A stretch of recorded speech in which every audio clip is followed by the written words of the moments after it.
The stars looked cold and distant through the view screen of the horizon's edge. Captain Jake Morrison sat in his command chair, watching the endless void of space pass by. His crew had been on patrol for 3 months now, checking systems on the outer edge of human territory. It was boring work, but someone had to do it. Jake was a tall man with dark hair starting to show gray at the temples. He had been in the Terran fleet for 20 years and he knew every sound his ship made, so when the sensors started beeping with an unusual signal, he sat up straight. "Captain, we're picking up a distress call," said Lieutenant Chris Parker from the communications station. "It's weak, but it's definitely there. Can you clean it up?" Jake asked. Chris worked his console for a moment. "It's coming from about 2 million kilometers away. The signal is breaking up badly. Whoever sent it is in serious trouble." Jake didn't hesitate. Set a course. Maximum speed. The horizon's edge turned and accelerated toward the source of the signal. As they got closer, the sensors picked up a ship. It was drifting, with no power signature and massive hull damage. The design was unlike anything in human space. "That's a Valari ship," said Commander Kate Phillips, Jake's second in command. She was a short woman with red hair and sharp eyes. "What are they doing out here?" The Valari were known throughout the galaxy as peaceful people. They lived in water cities and spent their time studying medicine and art. They never bothered anyone, and everyone liked them. Seeing one of their ships torn apart was disturbing. "Life signs?" Jake asked. "Scanning now," Kate replied. "I'm reading 17 life forms. All Valari. Some of them are injured. Prep a boarding team. I'm going over there myself." 20 minutes later, Jake and 6 crew members crossed through the airlock into the damaged Valari ship. The corridor lights flickered weakly. Bodies floated in the zero gravity, their faces frozen in expressions of fear. Jake had seen combat before, but this was different. These people had been running away from something terrible. They found the survivors huddled in what remained of the medical bay. Most of them were injured, with burns and wounds covering their blue-green skin. One of them, an older Valari wearing the robes of a scientist, swam forward through the zero gravity. "Please," the Valari said through a translation device. "You must help us. You must help our people." Jake motioned for his medic to start treating the wounded. "I'm Captain Morrison of the Terran vessel Horizon's Edge. What happened here?" The Valari scientist's name was difficult to pronounce, but he asked Jake to call him Orlin. As the medical team worked, Orlin told his story.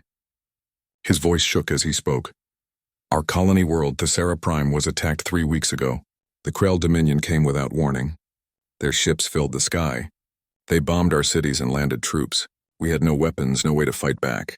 We are a peaceful people." Jake felt his jaw tighten. He knew about the Krell. They were a warrior race that took what they wanted and crushed anyone who stood in their way. But they had been quiet for years. Most people thought they had settled down. "We sent a message to the Galactic Council," Orlin continued. "We begged them to help us. Do you know what they said? They said they would send diplomats to investigate. In 6 months. 6 months while our people die every day in their labor camps. How many Valari are on Thesera Prime?" Kate asked quietly. "Over 400,000, Orlin said, his large eyes filled with tears. "They are using us as slaves, working us to death in the mines. Families are being torn apart. Children are disappearing. And the council talks about proper procedures and diplomatic channels." Jake exchanged a look with Kate. They both knew what this meant. The Galactic Council was a joke. It talked and talked while real people suffered. It had always been that way. "So why did you come looking for us?" Jake asked, though he already knew the answer. Orlin looked directly at him. "Because you are humans. Because you are from a death world. Because every species in the galaxy tells stories about what happens when humans get angry. Some say you are too violent, too dangerous, but we have nowhere else to turn. Will you help us?" Jake was quiet for a long moment. Then he tapped his communication badge. "Morrison to bridge. Set course for Sol Station. Maximum speed. Tell them we need to speak with Admiral Hayes immediately." "Sir?" Chris's voice came back. "That's 3 days of travel. I know. Do it." Jake turned back to Orlin. "I can't make you any promises, but I can get your story to the people who can do something about it. The Admiral will listen." Orlin's face showed relief and hope. "Thank you, Captain." "Thank you." The journey back to human space felt longer than usual. Jake spent the time talking with the Valari survivors, getting as much information as he could about the situation on Thesera Prime. Each story was worse than the last. The Krell were being brutal, even by their standards. When they finally reached Sol Station, a massive orbital platform near Mars, Jake went straight to Admiral Peter Hayes. The Admiral was an old man now, with white hair and a face marked by years of hard decisions. He had fought in the contact wars when humanity first met hostile aliens 30 years ago. He knew what real conflict looked like.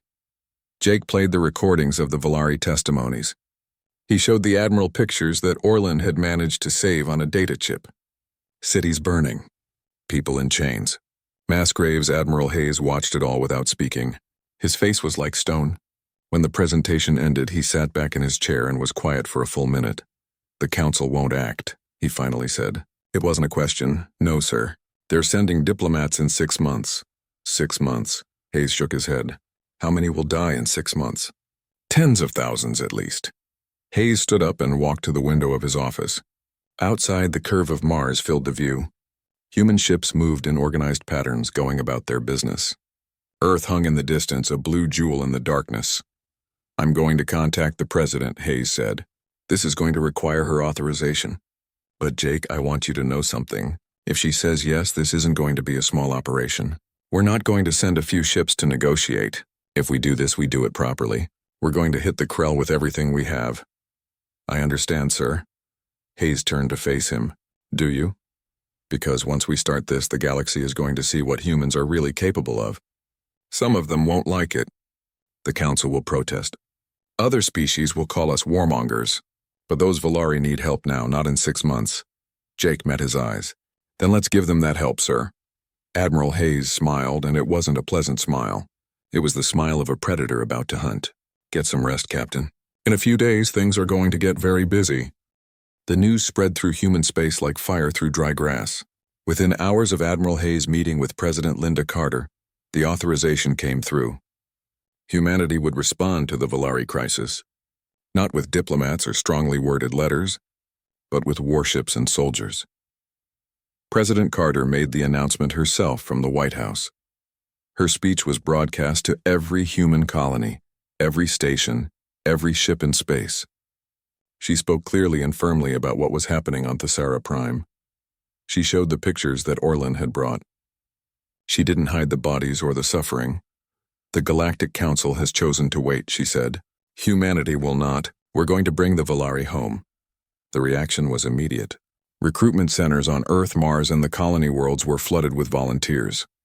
Young men and women lined up for blocks wanting to join the mission. Some of them had military experience. Most didn't. But they all wanted to help. Admiral Hayes didn't waste time. He began pulling together what he called Task Force Retribution. He wanted the strongest, fastest, most dangerous ships humanity had. The flagship would be the Valiant Dawn, a dreadnought that could crack a moon if needed. Around it, he gathered cruisers, destroyers, and carriers. Commander Lisa Grant was brought in to plan the actual assault. She was young for her rank, only 32, but she had graduated top of her class from the Mars War Academy. She understood tactics better than anyone Hayes knew. When he told her what he needed, she didn't blink. "You want me to plan an attack on a fortified system defended by a force twice our size," she said. "Yes. And you want minimal casualties on our side. As minimal as possible." Lisa smiled. "I can do that. But it won't be pretty." She spent 3 days studying everything humanity knew about the Krell. Their ships were big and heavily armored. Their weapons hit hard. But they fought in traditional ways. They liked to line up their fleets and exchange fire at long range. They believed in honor and formal challenges. They expected their enemies to fight the same way. That would be their mistake. "We're not going to fight them the way they expect," Lisa told Admiral Hayes. "We're going to jump in close, right on top of them. We're going to turn it into a knife fight where their numbers don't matter as much." "That's risky," Hayes said. "Everything about this mission is risky, but it's the best chance we have." While Lisa planned the space battle, Marine Lieutenant Colonel Danny White was putting together the ground assault force. Danny was a tough man from Detroit, with scars on his arms and a reputation for getting things done. He had been a Marine for 15 years and had seen action on 6 different worlds. He picked his battalion carefully. He wanted soldiers who could handle themselves in a fight, who wouldn't panic when things went wrong. and who understood that they might not come home. The Terran shock troopers were the best humanity had. They trained in the full gravity of Earth, which made them stronger than most aliens. They could carry heavier weapons and armor, and they never gave up. Danny gathered his officers in the briefing room of the assault carrier Thunderhawk. He showed them maps of Thesara Prime, highlighting the Krell positions. The capital city was heavily defended. The labor camps were scattered across the northern continent. It was going to be a complicated operation. Our job is to get the Valari out, he told them.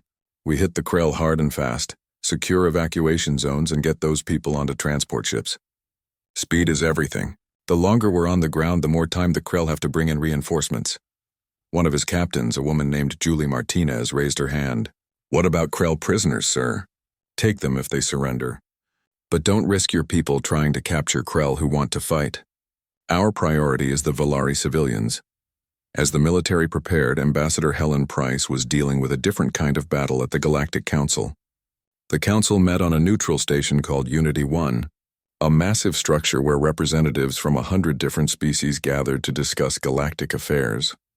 When Helen announced that humanity was sending a military force to Thesara Prime, the council chambers erupted in chaos. Species were shouting in dozens of languages. The translation systems could barely keep up.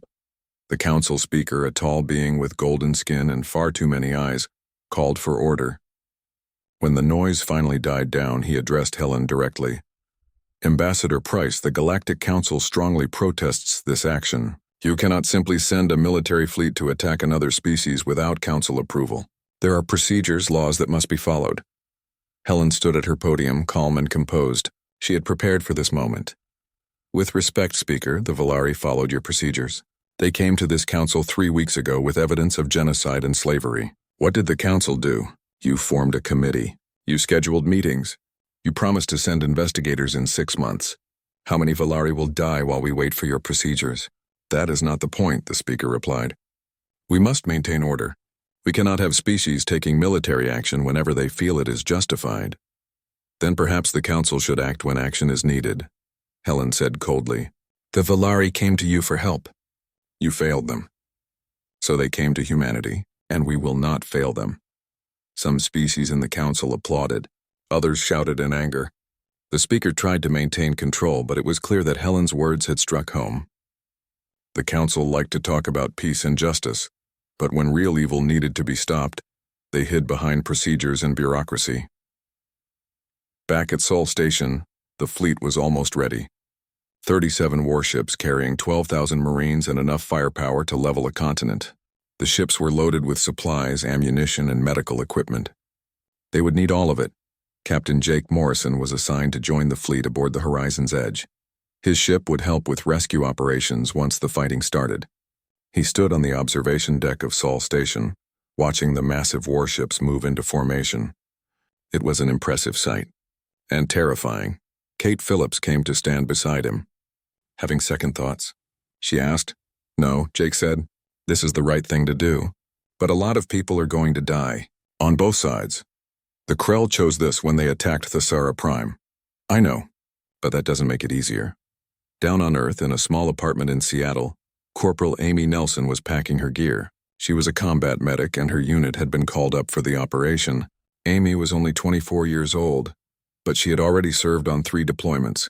She was good at her job, which meant keeping people alive when everything was trying to kill them.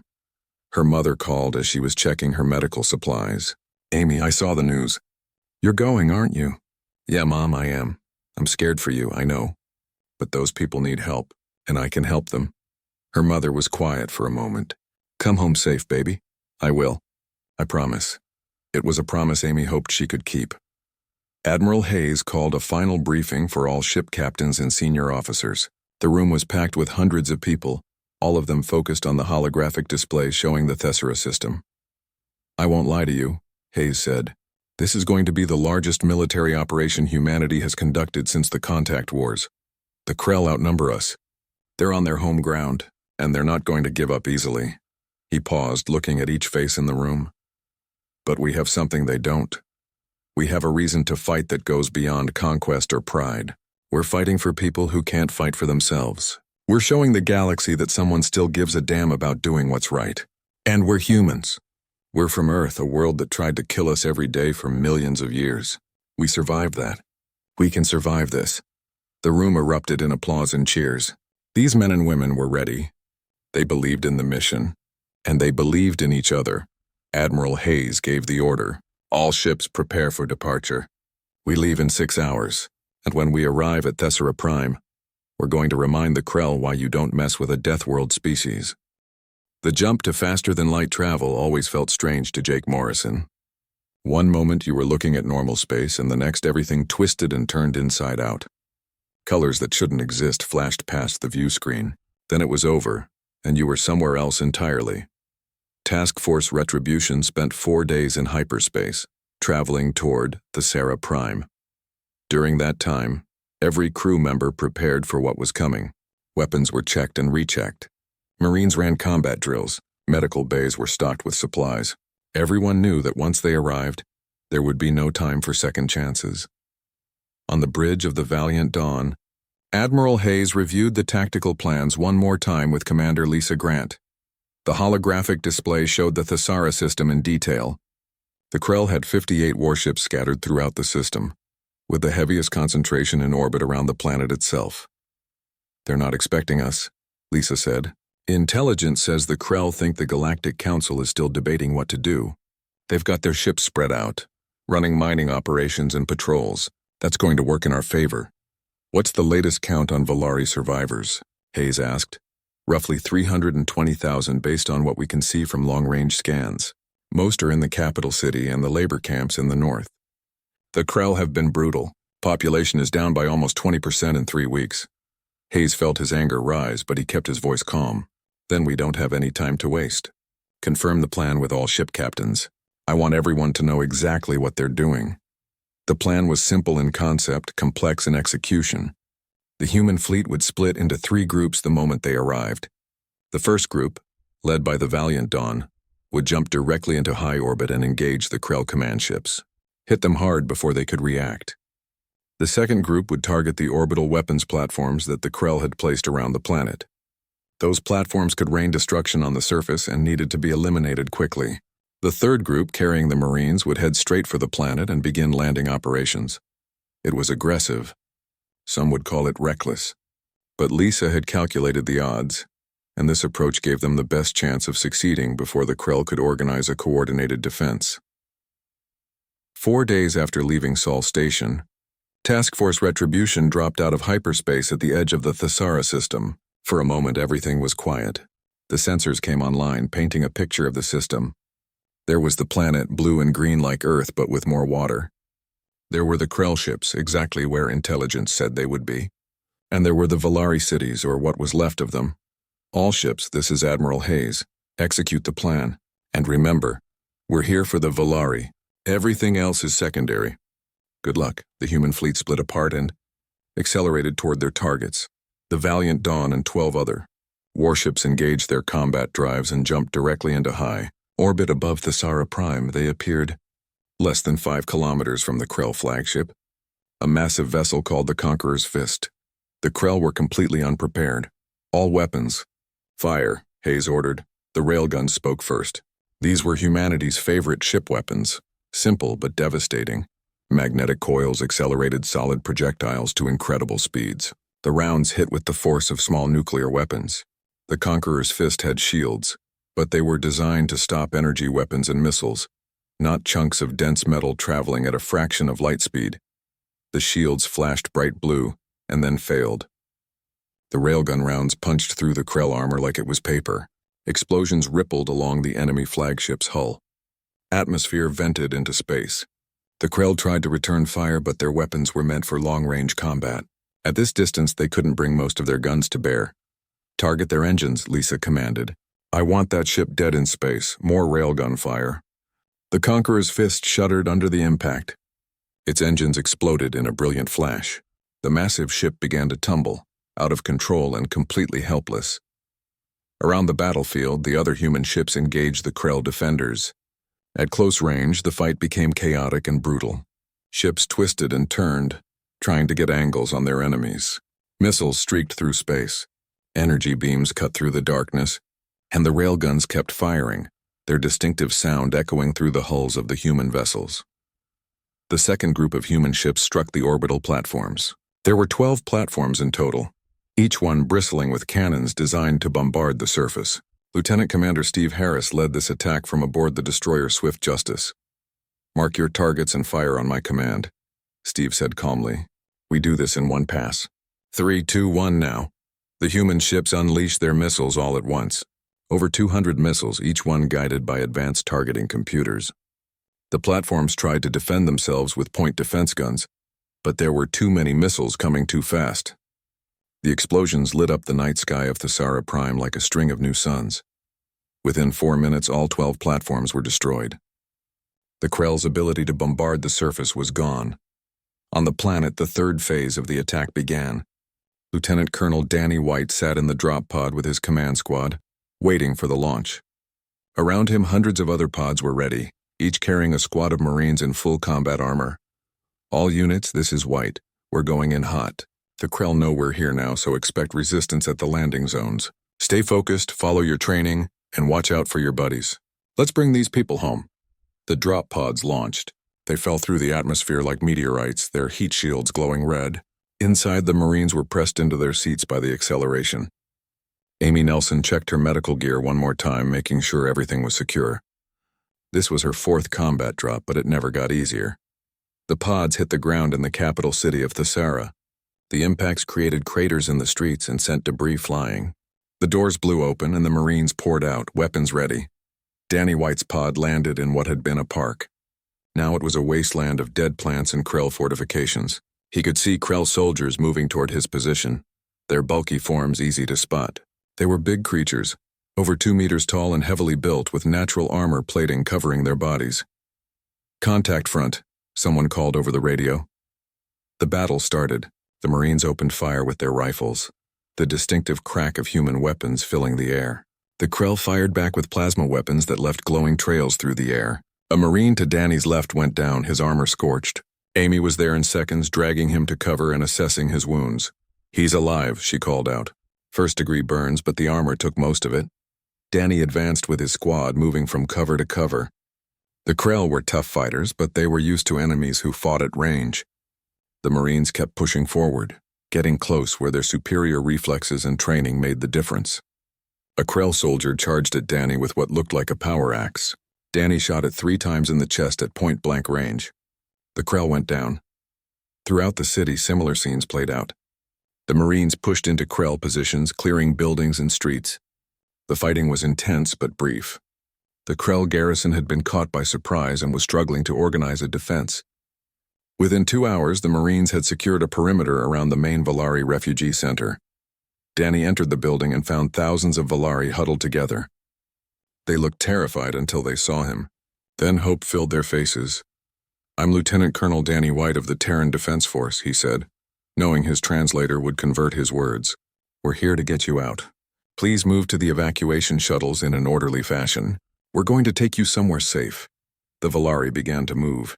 Some of them were crying. Others just looked stunned that rescue had actually come. In orbit, the space battle continued. The Krell had recovered from their initial shock and were trying to reorganize. More Krell ships were coming in from the outer system, rushing to defend the planet. Admiral Hayes watched the tactical display and saw that his fleet was about to be outnumbered 3 to 1. "Admiral, we're getting surrounded," Lisa warned. Hayes nodded. "Then we move to Phase 2. All ships close to knife fighting range. Don't give them room to use their numbers against us." It was a crazy order, but the human captains obeyed without hesitation. The fleet accelerated toward the enemy at full speed. The distance between the opposing forces shrank rapidly. 5,000 kilometers, 3,000, 1,000. Then they were in the middle of the Krell formation, and the battle turned into absolute chaos. At this range, tactics went out the window. It became about reflexes, instinct, and the willingness to take damage to inflict it. The human ships were smaller and faster than the Krell vessels. They darted between the enemy ships, firing at point-blank range. The Krell tried to adjust, but their commanders were used to orderly battles with clear lines. This was a brawl. A Krell cruiser exploded as the human destroyer Relentless rammed it at full speed. The Relentless died too, but it took the enemy ship with it. Captain Susan Cole and her crew of 200 were gone in an instant. "Keep fighting," Hayes ordered. The battle for Thesara Prime lasted 3 days. In orbit, the human fleet paid a terrible price for their aggressive tactics. Ships were damaged or destroyed in brutal close-range combat. The heavy cruiser Northern Star, its engines failing and hull breached in a dozen places, made a final choice. Captain Roy Bennett ordered all remaining crew to evacuate pods, then aimed his dying ship at a Krell carrier preparing to bombard the evacuation zones below. "This is Bennett to all ships. It's been an honor serving with you. Tell my wife I love her." The Northern Star hit the Krell carrier at full speed. The explosion was visible from the planet's surface, a brief new star in the sky. 2,000 human sailors died in that moment, but they saved tens of thousands of Valari civilians who would have been killed by the bombardment. Admiral Hayes watched the explosion and closed his eyes briefly. Every loss hurt. Every name on the casualty list was someone's son or daughter, someone's husband or wife. But the mission continued because it had to. On the planet, Lieutenant Colonel Danny White faced his own difficult decisions. The Marines had secured the capital city and were evacuating civilians as fast as the shuttles could carry them. But intelligence reports showed massive labor camps in the northern continent, far from the city. Over 100,000 Valari were trapped there, working in brutal conditions to extract minerals the Krell wanted. The camps were heavily defended. Automated turrets, force fields, and at least 2 battalions of Krell troops. Danny looked at the tactical map and knew he didn't have enough forces to take all the camps at once. He would have to split his Marines dangerously thin. "Julie," he called to Captain Julie Martinez, "I need you to take Alpha and Bravo companies and continue the evacuation here. I'm taking Charlie, Delta, and Echo north to hit the camps." Julie frowned. "Sir, that's barely 300 Marines against over 2,000 Krell. That's not good odds." "I know." "But we can't leave those people there. The Krell will kill them all the moment they realize they're losing. Then I'm coming with you." "No, someone needs to command the evacuation here." "That's you. Keep these people safe." Danny gathered his assault force. 3 companies of Marines, 6 atmospheric gunships for support, and a handful of combat engineers to deal with the force fields. They loaded onto transport shuttles and lifted off, flying low and fast toward the northern continent. The flight took 2 hours. Danny used the time to brief his troops on what they were facing. The camps were built in a valley surrounded by dense forest. The Krell had cleared the trees for a kilometer in every direction, creating a kill zone. Anyone approaching across that open ground would be torn apart by the automated defenses. "So we're not going across the ground," Danny explained. "We're dropping right on top of them. Fast insertion, maximum violence. Hit the guard towers first, then take down the force fields. Once the fields are down, the prisoners can run for the forest and we'll cover their retreat." It was a simple plan. Simple plans worked best when everything was chaos. They arrived at dawn with the sun just breaking over the mountains. The Krell had sensors, of course, but they were focused outward, watching for ground approaches. They didn't expect an attack from directly above. The transport shuttles came in at full speed just meters above the treetops. Alarms started blaring in the camps. Krell soldiers rushed to their positions, but they were too slow. The Marines dropped from the shuttles before they even landed, using their armor's jump jets to control their descent. Snipers landed on high ground and immediately began picking off Krell officers. The rest of the Marines hit the ground inside the camps and started fighting. Corporal Amy Nelson dropped with the second wave. She landed hard, the impact jarring her even through the armor. Around her, Marines were already engaging Krell guards. She saw a private go down with a plasma burn to the leg. Amy ran to him, dragging him behind cover. "I got you, stay still," she said, pulling out her medical scanner. The burn was bad but not fatal. She sprayed artificial skin over the wound to seal it and gave him a pain shot. "You're going to be fine. Stay here and provide cover fire." The fight was brutal and desperate. The Krell realized what was happening and were throwing everything they had at the Marines. Automated turrets spun up, spitting explosive rounds. Krell soldiers in heavy armor advanced with energy shields raised, but the Marines kept pushing forward meter by bloody meter. Danny reached the control center for the force fields. 2 Krell guards stood between him and the door. He shot the first one, but the second closed the distance too fast. They grappled, the Krell's natural strength nearly overwhelming him. Then Julie appeared from the side and put 3 rounds through the Krell's head. "Thought you were staying in the city," Danny gasped. "Changed my mind." Someone needs to keep you alive. They breached the control center and planted charges on the force field generators. The explosion shook the ground. The shimmering barriers around the camps flickered and died. Prisoners, this is the Terran Defense Force, Danny broadcast on all frequencies. The barriers are down. Run for the forest. We'll cover you. The Volari didn't need to be told twice. They poured out of the barracks, running for their lives. The Marines formed a defensive line between them and the Krell, fighting to buy time for the evacuation. But the Krell weren't giving up. They brought in armored vehicles, heavy walkers that stood 3 stories tall and carried cannons that could punch through buildings. One of them targeted the fleeing Volari civilians. "I need air support on that walker now," Danny shouted into his radio. 2 gunships swept in, their cannons blazing.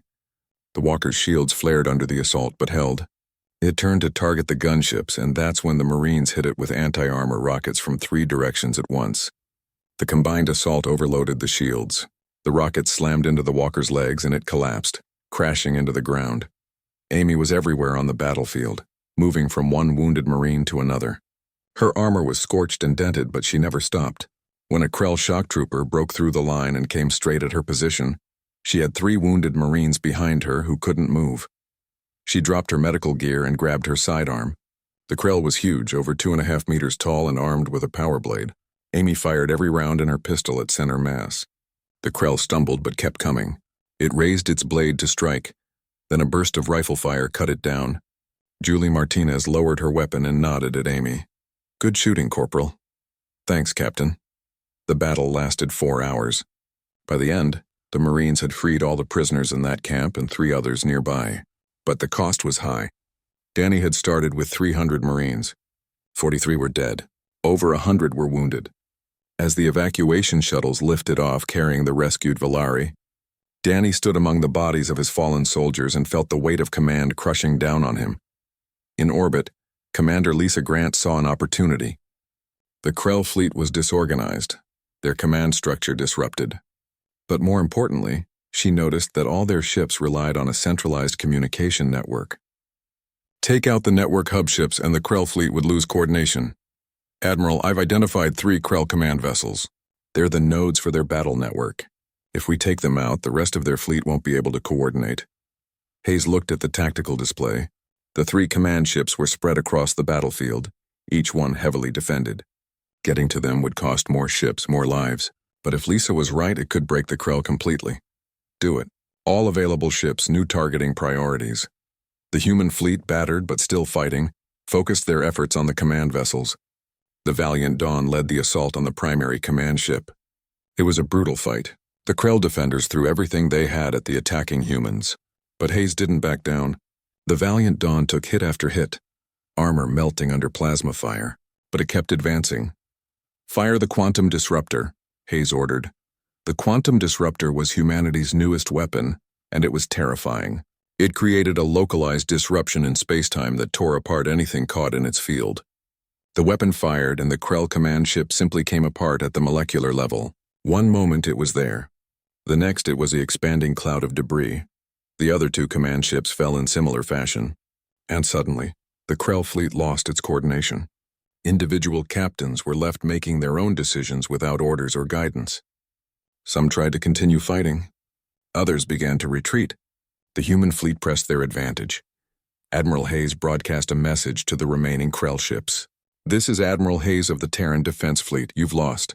Surrender now and you'll be treated according to the laws of war. Continue fighting and we'll destroy every last one of you. You have 5 minutes to decide." For a long moment, nothing happened. Then one Krell ship powered down its weapons and shields. Then another. Then 10 more.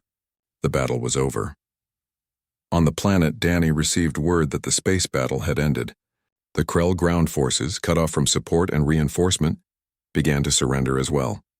It took another full day to secure all the camps and rescue the remaining Volari, but the mission was accomplished. Jake Morrison brought the Horizon's Edge into orbit, watching the evacuation proceed. Transport ships were ferrying. The journey back to human space took a week. Task Force Retribution moved slowly, their damaged ships limping through hyperspace while repair crews worked around the clock. The fleet carried nearly 350,000 Volari refugees. many of them injured or sick from their time in the Krell camps. Captain Jake Morrison spent most of the journey helping coordinate medical care for the Valari. The Horizon's Edge wasn't a hospital ship, but it had been converted to carry as many survivors as possible. Every corridor was filled with makeshift beds. Human medics worked alongside Valari doctors, trying to save as many lives as they could. Orlin found Jake on the third day of the journey. The old Valari scientist looked exhausted but relieved. "Captain Morrison, I wanted to thank you personally. What your people did, it was beyond anything we dared hope for." Jake shook his head. "We just did what was right. I'm sorry we couldn't get there sooner. Sorry for all the people we couldn't save. You saved hundreds of thousands of lives. My people will never forget this, never." When the fleet finally arrived at Sol Station, they found a massive reception waiting. Medical ships were ready to transfer the wounded. Temporary housing had been set up on Mars for the refugees. And the media was everywhere, broadcasting images of the rescued Valari to every corner of human space. But there was also sadness. Transport ships carried the bodies of the fallen human soldiers and sailors home. Families waited at docking bays, hoping their loved ones would walk off the ships. Too many hoped in vain. Admiral Peter Hayes stood at attention as the first coffins were carried off the Valiant Dawn, each one draped with the flag of the Terran Defense Force, each one representing a life cut short. He had written personal letters to every family, but he knew that words could never ease their pain. President Linda Carter met with Hayes privately the day after the fleet returned. They sat in her office in the White House looking out at the gardens below. "The casualty figures are hard to look at," Carter said quietly. 3,000 dead, another 1,000 wounded, 7 ships destroyed. "Yes, Madam President. But you saved 350,000 lives." "We did." Carter was quiet for a moment. "The Galactic Council is demanding answers. They're calling for sanctions against humanity. They say we violated galactic law by launching a military action without Council approval." Hayes felt anger rise in his chest. They let those people die for 3 weeks while they talked. And now they want to punish us for actually doing something? That's essentially what they're saying, yes. What's your response going to be, Madam President? Carter smiled. It wasn't a pleasant smile. "I'm sending Ambassador Price to the Council with full authority to tell them exactly what I think of their concerns. And I'm authorizing you to keep Task Force Retribution on standby. If another situation like this comes up, I want us ready to respond." The Galactic Council met in emergency session 2 weeks after the Battle of Thessera Prime. The massive chamber on Unity 1 station was packed with representatives from over 100 species. Ambassador Helen Price stood at the human podium, waiting as the council speaker called the session to order. "Ambassador Price, this council has called you here to answer for humanity's actions at Thessera Prime. You launched an unprovoked military assault against the Krell Dominion, resulting in thousands of deaths and the destruction of multiple vessels. What do you have to say?" Helen had prepared carefully for this moment. She didn't get angry or defensive. She simply activated the holographic display and began showing images. Images of Valari children in labor camps, images of mass graves, images of cities burning. She let the pictures speak for themselves. The council chamber fell silent as species that had been demanding punishment watched the evidence of Krell atrocities. "This is what we found when we arrived at Thessera Prime," Helen said, her voice carrying through the chamber. "The Valari came to this council 3 weeks before we arrived. They showed you evidence, begged you for help. And what did you do? You formed a committee. You scheduled meetings for 6 months in the future." She paused, looking around at the assembled representatives. How many Valari would have been alive in 6 months? Would any of them have survived your procedures and protocols? The Valari asked us for help because this council failed them. And yes, we responded with military force. We responded with violence. Because sometimes that's the only language that monsters understand. The speaker tried to interrupt, but Helen raised her hand. "I'm not finished. Humanity stands by its actions at Thessera Prime. We will do it again if we must. If species come to us for help and this council refuses to act, we will act. Because the alternative is to sit here in comfortable chairs while innocents die." She looked directly at the speaker. "So yes, charge us with violating galactic law. Impose your sanctions. But understand this. Humanity will not allow bureaucracy and procedure to be an excuse for inaction in the face of evil. We're from a death world. We know what it means to fight for survival, and we will extend that protection to anyone who asks for it." The chamber erupted. Some species shouted in support. Others demanded Helen be removed from the council. The speaker gavelled for order but couldn't control the chaos. In the end, the council couldn't agree on any action against humanity. Too many species had been inspired by what Earth had done. Too many had their own grievances against aggressive neighbors that the council had ignored. The unity of the council was fractured, and it would never quite recover. The Krell Dominion, meanwhile, was in complete disarray. The defeat at Thesera Prime had shattered their reputation of invincibility. Conquered worlds saw their chance and rebelled. Krell military commanders blamed each other for the loss. Within months, the Dominion began to collapse from internal conflicts. For the Valari, there was the difficult work of rebuilding. They couldn't return to Thesera Prime, not yet. The planet was too damaged. So humanity offered them refuge on the colony world of New Earth, a planet in the Centauri system with plenty of water and room for settlement. The Valari established a temporary government and began the slow process of healing. They named their new capital Morrison City, after the captain who had first heard their plea. Jake was embarrassed by the honor, but he attended the dedication ceremony and spoke about the importance of helping those in need.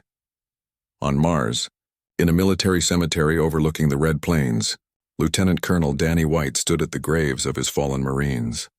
It had been a month since the battle, but the pain was still fresh.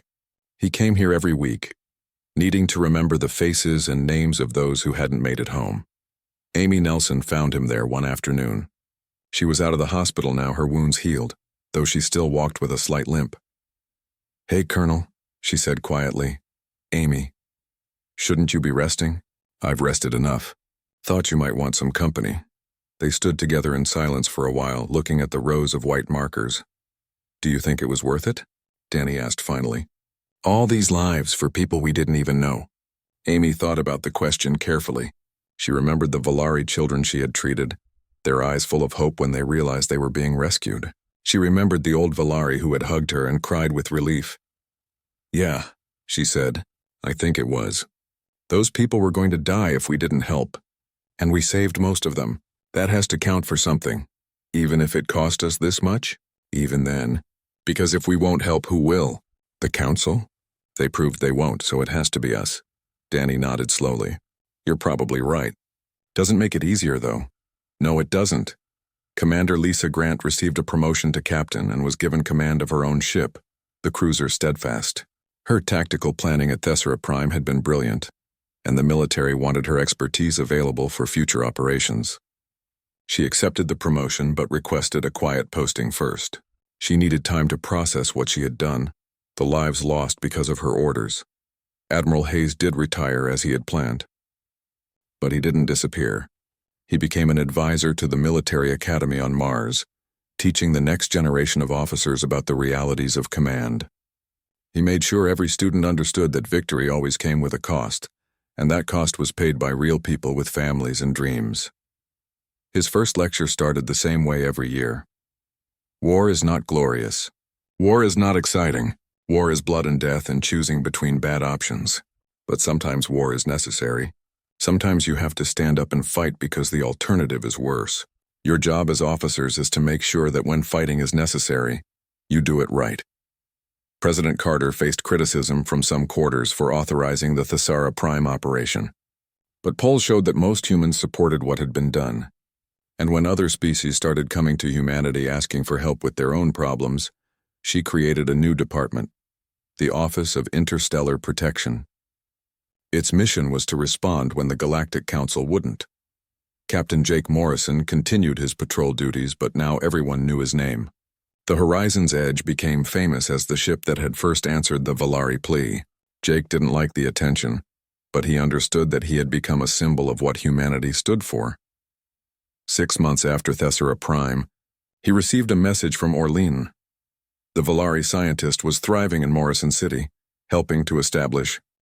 2 years passed after the Battle of Thesera Prime.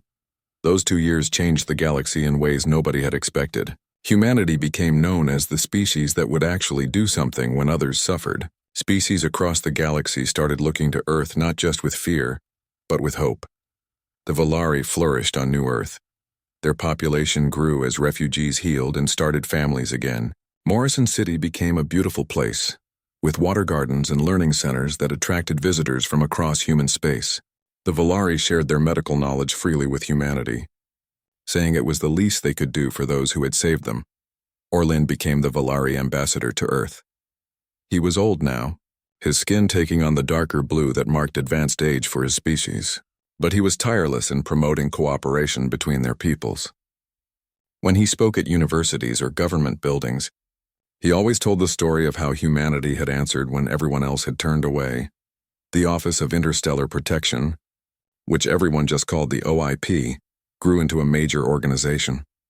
It had its own fleet of ships, its own diplomatic corps, and partnerships with dozens of species who wanted help protecting their borders. But it wasn't a military empire. The OIP only acted when asked and only against clear aggression. Captain Jake Morrison found himself commanding one of the OIP's main task forces. He didn't want the job at first, preferring his quiet patrol routes.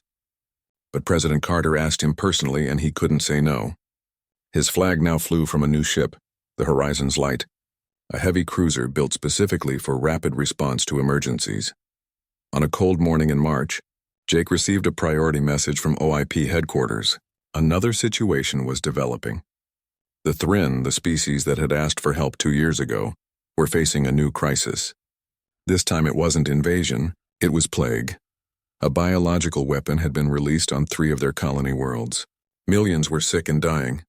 The Thrinn medical system was overwhelmed. They needed help, and they needed it fast. Jake assembled his senior staff in the briefing room. Kate Phillips was still with him as his executive officer. Also present were Dr. William Barnes, the task force's chief medical officer, and Commander Susan Lee, who handled logistics. The Thrinn are asking for medical assistance, not military intervention, Jake explained. We're going to take the Horizon's Light and 2 hospital ships to their system. Our job is to help their doctors fight this plague and find whoever released the weapon. Do we know who's responsible? Kate asked. Not yet. But intelligence suggests it might be the Krell. They've been trying to rebuild their empire and the Thrinn are in their way. Dr. Barnes looked grim. If it's a Krell bioweapon, we need to be very careful. They don't care about collateral damage.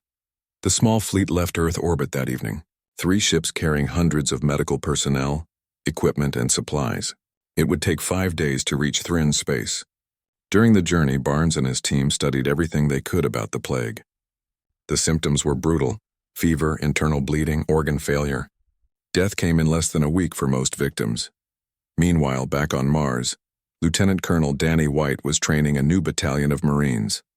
He had been promoted after Thesera Prime and was now responsible for preparing soldiers for OIP operations. The work was different from combat, but just as important. One of his students was a young lieutenant named Carl Foster. The kid was smart, eager, and reminded Danny of himself at that age. During a training exercise, Carl asked the question that was on everyone's mind. Sir, are we really going to keep doing this? Going to other worlds, fighting other people's battles? Danny thought about how to answer. Let me tell you something, Lieutenant. At Thesera Prime, I watched 43 of my Marines die. I watched kids barely older than you take their last breaths in the dirt of an alien world. You want to know if it was worth it? Carl nodded. I visited Thesera Prime last year after the Volari started rebuilding. I met families who were alive because of what we did. I saw children going to school, artists making beautiful things, scientists discovering new medicines. All of that exists because we fought. So yes, we're going to keep doing this, because the galaxy needs someone who will actually help. When the Horizon's Light arrived in Thrinn space, the situation was worse than expected. The 3 affected worlds were under quarantine, but the plague was spreading anyway. Thrinn medical ships orbited the planets, overwhelmed by the flood of patients. Jake coordinated with the Thrinn government, setting up treatment centers on the planet's surfaces. Human medical teams worked alongside Thrinn doctors, combining their knowledge to fight the disease. Amy Nelson, now a lieutenant, led one of the medical teams on the worst affected world. The work was exhausting and heartbreaking. For every patient they saved, 2 more died. The plague was specifically designed to attack Thrinn biology, but humans could carry it without getting sick, which meant they could move between treatment centers safely. Amy spent 18 hours a day treating patients, running on coffee and determination. Dr. Barnes worked with Thrin scientists to analyze the plague. They discovered it was indeed a bioweapon, incredibly sophisticated and clearly manufactured. But there was something else in the genetic code, something that looked like a signature. "It's like the creators left a mark," Barnes explained to Jake. "Almost like they wanted us to know who made it." The signature pointed to a Krell bioweapons facility on a remote station in unclaimed space. Jake contacted Admiral Hayes, now back in an advisory role, and asked for guidance. "You need to hit that facility," Hayes said without hesitation. "Take it out before they can release more weapons." "Sir, that's an act of war against the Krell. The Krell are already at war with anyone weaker than them. They just don't announce it. You find that facility, you destroy it, and you make sure the galaxy knows what they were doing." Jake assembled a strike team. Not a full military assault like the Sara Prime, but a precise special operations mission. He picked 20 of his best people, including Kate and a squad of Marines who had volunteered for the dangerous work. They approached the Krell station carefully, using stealth technology to avoid detection. The station was small, barely the size of a large building, but sensors showed it was heavily automated. There were only about 30 Krell personnel inside, most of them scientists. "We go in quiet," Jake briefed his team. "Secure the facility, get evidence of what they were doing, then plant charges and get out. No unnecessary casualties." The team infiltrated the station through a maintenance airlock. Inside, they moved through corridors filled with biocontainment equipment and research labs. Kate accessed the station's computer systems and started downloading files. What she found made her sick. "Jake, they've got a dozen different plagues here, each one designed for a specific species. They're planning to release them across the galaxy." "How many?" "Enough to kill billions." Jake made a decision. "Change of plans. We're taking the entire station. Marines, secure all personnel. Kate, copy everything. I want complete records of what these monsters were planning." The Krell scientists surrendered without much fight. They were researchers, not soldiers. When Jake confronted the lead scientist, a Krell named Throck, the alien seemed almost proud of his work. "We were going to reshape the galaxy," Throck said through a translator. "Remove the weak species and leave room for the strong." "You were going to murder billions of innocent people," Jake replied coldly. "They are weak. They do not deserve to exist." Jake wanted to hit the creature, but he maintained his composure. "You're going to trial. The whole galaxy is going to see what the Krell were planning." The strike team evacuated with all the evidence and the Krell scientists as prisoners. They left the station rigged to explode, ensuring none of the bioweapons survived. As the horizon's light pulled away, the station detonated in a bright flash. The evidence from the station was presented to the Galactic Council. Ambassador Helen Price stood before the assembly and showed them everything. Records of the plague development, plans for attacks on multiple worlds, communications showing that elements of the Krell government had approved the program. The reaction was swift and severe. Species that had been defending the Krell now turned against them. The Council voted to impose sanctions and authorized military action to dismantle the Krell's remaining bioweapons facilities. Even species that had criticized humanity's actions at the Sara Prime agreed that this threat needed to be eliminated. The Krell Dominion, already weakened by internal conflicts, collapsed completely. The species didn't disappear, but their empire was broken. Individual Krell worlds were left to their own devices, and many chose to pursue peaceful paths. Others continued to cause trouble, but they were isolated and contained. On the plague-affected Thrin worlds, Dr. Barnes and the Thrin scientists finally created a cure. It took 2 months of desperate work, but they succeeded. The survivors were treated and the plague was eradicated. The Thrin were grateful beyond words. They offered humanity a permanent alliance and opened their borders to human trade and settlement. Amy Nelson received a medal for her work during the crisis. She stood in front of President Carter in the White House, uncomfortable in her dress.